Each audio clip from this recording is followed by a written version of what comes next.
যুক্তরাষ্ট্রের ক্যালিফোর্নিয়ায় ভয়াবহ তুষারধসে বেশ কয়েকজনের প্রাণহানি হয়েছে।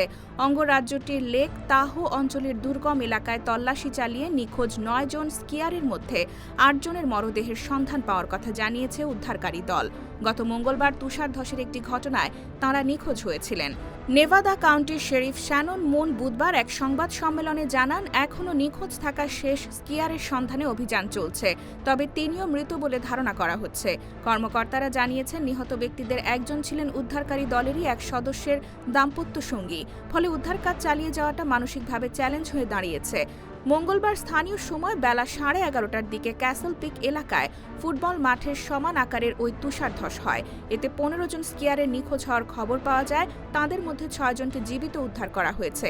তবে এখনও তুষারের নিচে চাপা পড়ে আছে অন্তত 8 জন।